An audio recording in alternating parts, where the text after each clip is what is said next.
Hey guys, I am Deepali Agarwal and welcome back to my YouTube channel for my scholars. So हम लोग अभी तक cover कर चुके हैं HTML ट्यूटोरियल्स। जितने भी हमारे HTML के इम्पॉर्टेंट टॉपिक्स थे वो सभी हम लोग कवर कर चुके हैं। अगर आपने अभी तक नहीं पढ़े हैं HTML तो जाइए उसको पहले पढ़िए एंड देन आप CSS स्टार्ट कीजिए। तो HTML का जो ट्यूटोरियल है उसका लिंक आपको मिल जाएगा नीचे पिन्ड कॉमेंट में। तो आज से हम लोग स्टार्ट कर रहे हैं CSS। तो HTML और CSS के डिफरेंस की बात करें अगर, तो HTML का यूज़ किया जाता है in order to give the structure to your website.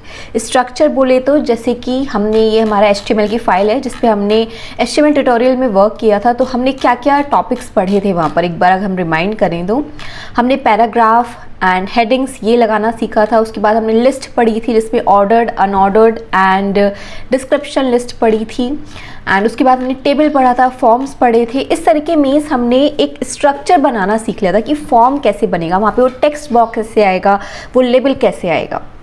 ठीक है, इसी तरीके से अगर लिस्ट आपको बनानी थी तो लिस्ट में आपके पास नंबरिंग कैसे आएंगी, अगर आपको मार्क्स यूज़ करने हैं तो वो कैसे आएंगे। मीन्स एक तरीके से आपने जो लेआउट है आपकी वेबसाइट का, होने वाला है लेआउट आपकी वेबसाइट का, वो चीज़ हमने सीखी थी। तो वो कैसे पॉसिबल हुआ था HTML के थ्रू। बट एक छोटी सी कमी थी वहाँ पर, जैसे कि देखो अगर मैं अभी इसको एग्जीक्यूट करती हूँ तो मेरे पास केवल दीपाली अग्रवाल कुछ ऐसा लिखा हुआ आ रहा है। ठीक है, इसमें ना तो फॉन्ट का कोई स्टाइल मैंने यूज़ किया हुआ है, ना कोई बैकग्राउंड का यूज़ किया हुआ है, ना ही कोई कलर यूज़ किया हुआ है। मीन्स कुछ भी स्टाइलिंग यहाँ पर यूज़ नहीं की हुई है। तो स्टाइलिंग के लिए ही, इसको एक अच्छा सा रूप देने के लिए, इसको एक अच्छा सा अट्रैक्टिव आपकी वेबसाइट हो इस तरीके से बनाने के लिए हम लोग क्या यूज़ करते हैं, CSS का। आपने एक स्ट्रक्चर दे दिया, वो हो गया आपका किसके थ्रू, HTML के थ्रू। बट आपको अगर इसे ब्यूटीफाई करना है, इसको अट्रैक्टिव बनाना है, कलरफुल बनाना है, तो उसके लिए हम लोग यूज़ करते हैं CSS का। CSS की फुल फॉर्म होती है कैस्केडिंग स्टाइल शीट, कि आप अपनी वेबसाइट में अब कुछ स्टाइल्स ऐड करना चाहते हैं तो हम लोग उसके लिए क्या यूज़ करेंगे, CSS का यूज़ करेंगे। आई होप कि आपको HTML और CSS का डिफरेंस क्लियर होगा। अब बात आती है कि हमने जो अभी तक HTML ट्यूटोरियल पढ़ा था वहाँ पर क्या हमने कहीं पर CSS यूज़ किया था? आप बताओ जल्दी से, हमने यूज़ किया था या नहीं? यस, किया था। अगर आपने हाँ कहा है, यस कहा है, तो यस हमने कहीं कहीं पर CSS यूज़ किया था। बट हमने उसको डीप में नहीं देखा था, क्योंकि मैंने कहा था कि वो चीज़ मैं आपको अच्छे से समझाऊंगी कब, जब हम लोग CSS पढ़ रहे होंगे। तो देखो जैसे यहाँ पर हमने ये स्टाइल टैग यूज़ किया है, तो स्टाइल टैग CSS का ही पार्ट है। ये जो कोड यहाँ पर मैंने लिखा है ना, ये CSS का ही पार्ट है। इसके अलावा हम जैसे बैकग्राउंड कलर यूज़ करते थे, और जैसे ये है स्टाइल हमने यहाँ पर यूज़ किया है, style equals to background colour aquamarine. And इसके अलावा कलर, टेक्स्ट कलर के लिए हम लोग यूज़ करते थे। ये सभी चीज़ें किसकी पार्ट थी, CSS का पार्ट थी। तो अभी जब हम लोग CSS ट्यूटोरियल स्टार्ट कर रहे हैं तो ये सब चीज़ें अब हम कैसे देखेंगे, डिटेल में देखेंगे। ठीक है, सो लेट्स गेट स्टार्टेड। तो CSS और HTML का डिफरेंस आपको क्लियर है। तो मैंने एक यहाँ पर दूसरी फाइल बना ली है CSS के लिए। तो सबसे पहले हम लोग यहाँ पर क्या लगाएंगे, HTML का जो हमारे पास एक सैम्पल कोड होता था, या फिर जिसे आप बॉयलर प्लेट भी कहते हैं, वो चीज़ हम लोग लगाएंगे। कैसे लगाते थे, exclamation mark and then enter. तो ये आपके पास एक सैम्पल कोड या फिर एक बाय डिफ़ॉल्ट कोड आ जाता है जिसको हम लोग क्या कहते हैं, बॉयलर प्लेट भी कहते हैं। तो सबसे पहले हम लोग ये पढ़ेंगे कि क्या मेथड्स हैं जिनके थ्रू हम CSS को अपने HTML कोड में ऐड कर सकते हैं। पहली चीज़ तो ध्यान रखो, CSS अकेले काम नहीं कर रही है, CSS हमेशा HTML कोड के साथ काम करेगी। ठीक है, तो आपके पास ये HTML का बेसिक कोड होना चाहिए जिसके अंदर फिर आप CSS लगाओगे, क्योंकि ऑब्वियस सी बात है अगर आपके पास कोई स्ट्रक्चर नहीं है तो आप डिज़ाइनिंग किस चीज़ की करोगे, है ना। आपके पास फॉर्म नहीं है बना हुआ तो आप डिज़ाइन किस चीज़ के लिए लगा रहे हो, किसको कलर दोगे, किसको आप वहाँ पर बैकग्राउंड कलर दोगे। तो आपके पास कुछ ना कुछ तो कंटेंट लिखा होना चाहिए ना कुछ लेआउट होना चाहिए आपके वेब पेज का, कि आप उसको स्टाइल कर सको। तो यानी कि जो CSS हमारा चलेगा हमेशा HTML कोड के साथ ही चलेगा। तो ये हमारे पास 3 मेथड्स होते हैं जिनके थ्रू हम लोग CSS को HTML कोड में लगा सकते हैं, ऐड कर सकते हैं। Inline CSS, internal CSS and external CSS। तो आज की वीडियो में हम लोग यही 3 टॉपिक पढ़ने वाले हैं। और मैं आपको बताऊं, इनलाइन और इंटरनल CSS हम लोग ऑलरेडी पढ़ चुके हैं जो हमने HTML पढ़ा था, बट मैं अभी आपको फिर से डिटेल में बताऊंगी तो आपको एकदम से याद आ जाएगा अगर आपने पढ़ा है तो सबसे पहले देखो भाई, हम लोग क्या करते हैं, थोड़ा सा कुछ कोड लिख लेते हैं कि पता तो चले जहाँ पे हम ये डिज़ाइनिंग को ऐड कर सकें, CSS को ऐड कर सकें। तो सबसे पहले मैं एक पैराग्राफ बना लेती हूँ। पैराग्राफ में बनाऊँगी लॉरेन के थ्रू। तो लॉरेन 50 के थ्रू हमने क्या किया है, ये एक डमी पैराग्राफ क्रिएट कर लिया है। तो it is use to apply style on single element. Element आपको पता है, नहीं पता है तो ये पूरा एक एलिमेंट है। ओपनिंग टैग से लेके क्लोजिंग टैग और उसके बीच का जो भी कंटेंट होता है उसको हम लोग क्या कहते हैं, एलिमेंट कहते हैं। आपको गाइज अगर थोड़ा सा भी यहाँ पे कन्फ्यूजन है, आप डायरेक्टली इस वीडियो को देखना स्टार्ट कर रहे हैं और आपको कुछ टर्म्स में कन्फ्यूजन है, तो एक बार जाके आप HTML ट्यूटोरियल में एक बार रेफरेंस ले सकते हैं ताकि आपको ये टर्म्स में कन्फ्यूजन ना हो, क्योंकि हमने वहाँ पर ये सभी कुछ कवर किया है। तो अगर आपको एक सिंगल एलिमेंट पर स्टाइल अप्लाई करना है तो वहाँ पर हम लोग इनलाइन CSS का यूज़ करेंगे। कैसे करेंगे? मान लीजिए कि आपको इस पैराग्राफ का बैकग्राउंड कलर चेंज करना है, तो हम लोग क्या करते थे, P स्टाइल में हम लोग इसको करते हैं यूज़।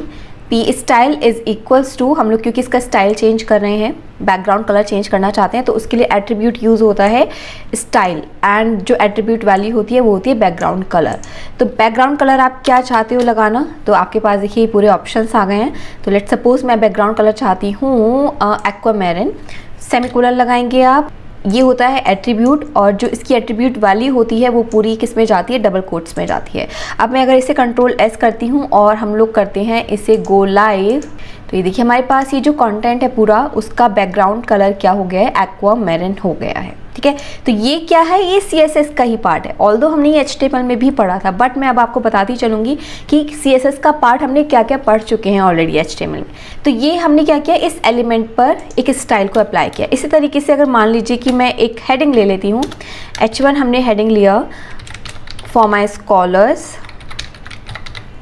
ठीक है, अब इस वाले एलिमेंट पर भी मैं एक स्टाइल अप्लाई करना चाहती हूँ, तो कैसे अप्लाई करूँगी स्टाइल, बैकग्राउंड कलर का यूज़ यही है कि आपको इस तरह से ऑप्शंस देता है। बीच कलर आपको चमकेगा नहीं, हम लोग ले लेते हैं एक्वा ले लेते हैं। ठीक है, Ctrl+S करते हैं, तो ये देखिए हमारे पास फॉर माई स्कॉलर्स एक हेडिंग था, तो उसका बैकग्राउंड कलर हमारे पास आ गया है एक्वा। तो आई गेस इतना समझ में आया होगा कि इनलाइन CSS क्या होता है। इंडिविजुअल एलिमेंट पर आप जब स्टाइलिंग अप्लाई कर रहे हैं तो वो बन जाता है आपका इनलाइन CSS। इसी तरह से अगर आप चाहते हैं कि ये जो आपने पैराग्राफ लिखा है उसके फॉन्ट जो आ रहे हैं, टेक्स्ट जो आ रहा है उसका कलर कुछ चेंज हो जाए, तो उसके लिए हम लोग क्या करते हैं, इसी में ही स्टाइल में ही जो हमने एक एट्रीब्यूट वैल्यू यूज़ की थी कलर, बैकग्राउंड कलर, एक और एट्रीब्यूट वैल्यू हम लोग यूज़ करेंगे colour for the text colour. ठीक है, कोलन, और यहाँ पर हमने लेट सपोज दिया ब्लू और सेमीकोलन। Ctrl+S किया हमने, तो ये देखिए ये जो पैराग्राफ था इसमें जो फॉन्ट कलर है वो क्या आ गया है, ब्लू आ गया है। Means this is a part of inline CSS। I guess आपको ये समझ में आ गया होगा। नेक्स्ट आता है इंटरनल CSS। इंटरनल CSS का यूज़ किया जाता है कि अगर आपके पास ये पूरा एक अगर वेब पेज की आप बात कर रहे हैं तो उस पूरे ही वेब पेज पर आप उस CSS को अप्लाई कर सकती हो। कैसे, देखते हैं। एक चीज़ और, जब आप इंटरनल CSS यूज़ करोगे तो उसका जो कोड लिखा जाएगा वो हेड में लिखा जाएगा, क्योंकि भाई आप ऑब्वियसली जो अप्लाई करना चाहते हो उस कोड के पूरे HTML कोड पर आप अप्लाई करना चाहते हो। वो बात अलग है कि आप सेलेक्टेड किसी एरिया पे अप्लाई करना चाहते हो, बट आप चाहते हो मल्टीपल एलिमेंट्स पर आप जो CSS है उसको अप्लाई कर सकें एट अ टाइम। तो उसके लिए हमें जो कोड है वो हेड में लिखना होगा। तो हेड में कैसे लिखेंगे, हम यहाँ पर ऐड करेंगे एक स्टाइल टैग का, हम लोग यहाँ पर यूज़ करेंगे, एंड इसके अंदर अब हम कोड को, CSS कोड को लिखेंगे। CSS कोड को कैसे लिखेंगे, मान लीजिए आपने लिखा P स्टैंड्स फॉर पैराग्राफ। कैसे, मैं पहले कोड लिखती हूँ फिर आपको समझाऊंगी। P और फिर हमने कर्ली ब्रेसेस स्टार्ट किए और इस पर हमने लिखा background colour should be blue and font colour should be, ये कलर होना चाहिए। अभी हम लोग एक पैराग्राफ और लिखते हैं। पैराग्राफ लिखा हमने लॉरेन के थ्रू अगेन। ठीक, के अलावा H1 हम लोग ऐड कर लेते हैं। तो अभी हमने जस्ट क्या किया है, यहाँ पर दो पैराग्राफ्स लिखे हैं लॉरेन के थ्रू और एक हेडिंग हमने यहाँ पर ऐड किया है। ठीक, अब आप ये सोचो कि अब मैं अगर इस प्रोग्राम को एग्जीक्यूट करूँगी तो क्या कोई चेंजेस, कुछ स्टाइल इन पर अप्लाई होगा। हमने देखो यहाँ पे पैराग्राफ में कुछ भी स्टाइल यहाँ पर नहीं दिया है, राइट, और ना ही यहाँ पर H1 में हमने कोई भी स्टाइल दिया है। तो आप पहले ये सोचिए एग्जीक्यूट करने से पहले कि क्या कोई यहाँ पर स्टाइल अप्लाई हुआ होगा। लेट्स सी, Ctrl+S किया हमने और देखते हैं। तो देखिए आपके पास यहाँ पे पैराग्राफ में स्टाइल अप्लाई हुआ है। वो भी क्या स्टाइल अप्लाई हुआ है, पैराग्राफ में आपने क्या स्टाइल ऐड किया था, background colour should be blue and font colour should be dark orchid, तो वही चीज़ यहाँ पर आ गई है। यानी कि आप अगर अब इस HTML कोड में, इस वेब पेज में कहीं पर भी पैराग्राफ लिखेंगे तो उस पैराग्राफ पर आपका ये CSS अप्लाई हो जाएगा। अब यहाँ पर आपको मेंशन करने की ज़रूरत नहीं है पैराग्राफ के लिए, इंडिविजुअल पैराग्राफ के लिए कि भाई background colour should be this and the font colour should be this. ठीक, जहाँ पर भी आप पैराग्राफ लिखेंगे वहाँ पर आपका ये वाला स्टाइल अप्लाई हो जाएगा। ऐसा क्यों, पैराग्राफ पर क्यों अप्लाई होगा? देखो अगर आप यहाँ पर, तो हेडिंग पर अप्लाई नहीं हुआ है, हमने हेडिंग भी लिखा है तो हेडिंग पर कुछ भी स्टाइल अप्लाई नहीं हुआ है। तो ऐसा क्यों हुआ है? क्योंकि यहाँ पर जो हमने सेलेक्टर यूज़ किया है वो किया है पैराग्राफ। सेलेक्टर हम लोग आगे अभी एक अलग से टॉपिक पढ़ेंगे, तो अभी मैं डिटेल में नहीं जाऊँगी। तो ये जो P यहाँ पर लिखा है ये कहलाता है सेलेक्टर। पैराग्राफ के अलावा आप हेडिंग्स का यूज़ कर सकते हैं एंड बॉडी का यूज़ कर सकते हैं। बॉडी अगर आप यहाँ पर यूज़ कर लोगे तो पूरे के पूरे बॉडी पर, जो भी बॉडी में आप कोड लिखोगे सब पर ये वाले चेंजेस अप्लाई होंगे। ठीक है, तो आई गेस आपको समझ में आया होगा कि यानी कि आप जहाँ पर भी, अब इस पेज में, इस वेब पेज पर आप जहाँ पर भी पैराग्राफ लिखोगे वहाँ पर ये इंटरनल CSS अप्लाई हो जाएगा। केवल पैराग्राफ पर क्यों हो रहा है? क्योंकि हमने पैराग्राफ सेलेक्टर का यहाँ पर यूज़ किया है।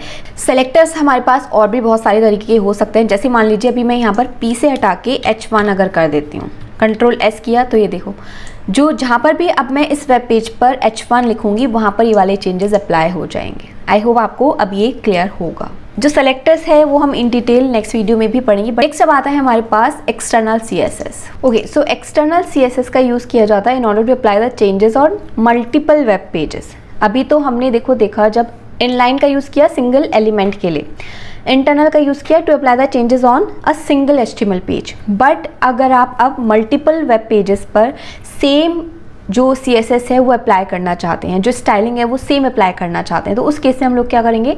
उस केस में हम लोग यूज़ करते हैं एक्सटर्नल CSS का। हम लोग इसके लिए क्या करेंगे? एक अलग से CSS की फ़ाइल बनाएंगे और जहाँ पर भी जिस भी वेब पेज में उस CSS फाइल का यूज़ होना होगा वहाँ पर उसको हम लोग लिंक कर लेते हैं। कैसे करेंगे देखते हैं जल्दी से। तो देखो हम लोग सबसे पहले तो एक फ़ाइल बना लेते हैं, CSS फाइल बनेगी। तो इस हेलो वर्ल्ड प्रोजेक्ट में ही हम लोग एक CSS फाइल बनाएंगे। तो design.css के नाम से मैंने एक फ़ाइल यहाँ पर बना ली है। अब यहाँ पर आप जो भी स्टाइलिंग लगाना चाहते हैं वो यहाँ पर आप लिखेंगे। सेम कोड आपका आता है, जैसे आप अगर मान लीजिए आप चाहते हैं कि पैराग्राफ के रेफरेंस में कुछ डिज़ाइनिंग लगाना चाहते हैं तो वो आप यहाँ पर लिख दीजिए। तो यहाँ पर अगर जैसे मान लीजिए मैं ये चाहती हूँ कि मैं जहाँ पर भी, जिन भी HTML पेजेस में इस CSS को लिंक करूँ वहाँ पर पैराग्राफ्स के साथ ये चेंजेस अप्लाई हो जाए, ये स्टाइलिंग अप्लाई हो जाए। तो अभी मैंने इसको Ctrl C किया है। अब हम लोग वापस चलते हैं अपने कहाँ पर CSS code.html में। सबसे पहले तो मैं क्या करूँगी, ये स्टाइलिंग वाले को भी बना दूँगी कॉमेंट। ठीक है, अब हेड में ही हम लोग क्या करेंगे, इस एक्सटर्नल CSS का यूज़ करेंगे। तो इसके लिए हमारे पास एक फॉर्मेट होता है, हम लोग एक टैग का यूज़ करते हैं, लिंक टैग का। हम लिखेंगे link REL is the attribute is equals to style sheet and अब हम यहाँ पर देंगे उस फाइल का नेम जिसको आप यहाँ पर लिंक करना चाहते हैं। href is equals to file का नेम हमारे पास क्या था, design.css। ये आ गया है आपके पास ऑप्शन। लिंक एक सेल्फ क्लोजिंग आपका टैग है। ठीक, आई गेस आपको क्लियर होगा। Ctrl S करते हैं तो देखो क्या होना चाहिए, ये जो design.css फाइल है, अगर हम इसमें जाएं, दिस वन design.css, ये किस पर चेंजेस अप्लाई कर रही है? पैराग्राफ पर। तो देखते हैं कि हमारे पास क्या कोई पैराग्राफ यहाँ पर लिखा हुआ है। येस, 2 पैराग्राफ्स लिखे हुए हैं। तो चेक करते हैं कि क्या ये चेंजेस अप्लाई हुए हैं। येस, ये चेंजेस अप्लाई हो गए हैं। मीन्स एक्सटर्नल CSS में जस्ट क्या होता है, आप एक एक्सटर्नल CSS फाइल को यहाँ पर लिंक कर देते हैं। अब मान लीजिए आपके पास एक प्रोजेक्ट में मल्टीपल HTML पेजेस हैं, ठीक है, और आप उन मल्टीपल पेजेस में ही चाहते हैं कि जहाँ पर भी पैराग्राफ मैंने यूज़ किया है वहाँ पर यही वाला जो चेंजेस है, यही वाली जो स्टाइलिंग है वो अप्लाई हो। तो आप उन सभी HTML पेजेस में इस design.css को लिंक टैग के थ्रू कॉल कर लेंगे, या आप कह सकते हो एम्बेड कर सकते हो। आई होप ये क्लियर होगा आपको। तो मैं एक बार आपको रिपीट करती हूँ इंपॉर्टेंट पॉइंट्स। इनलाइन CSS हम लोग अप्लाई कर रहे हैं एक सिंगल एलिमेंट पर। इंटरनल CSS अप्लाई हो रही है आपके सिंगल HTML पेज पर। तो जो आप कोड लिखोगे इसका इंटरनल CSS के लिए वो जाता है हमेशा हेड के अंदर। ठीक है, इस तरीके से आप सेलेक्टर्स का यूज़ करके CSS यहाँ पर लगाते हो, CSS कोड यहाँ पर लिखते हो।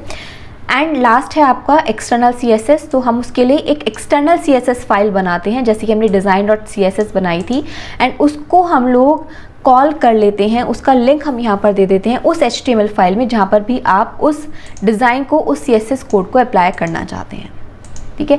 और दूसरी चीज़, ये जो लिंक टैग लगेगा आपका, ये भी आपका हेड टैग के अंदर ही अप्लाई किया जाएगा। आई होप कि आपको ये क्लियर हुआ होगा। Okay, one more important thing, अगर मान लीजिए कि आपने एक फाइल में internal CSS and external CSS दोनों का यूज़ किया हुआ है, जैसे कि दिस वन, एक्सटर्नल CSS भी यहाँ पर लिखा हुआ है और इंटरनल CSS भी यहाँ पर अप्लाई किया हुआ है, और दोनों ही हमने मान लीजिए पैराग्राफ पर ये स्टाइलिंग लगाई हुई है।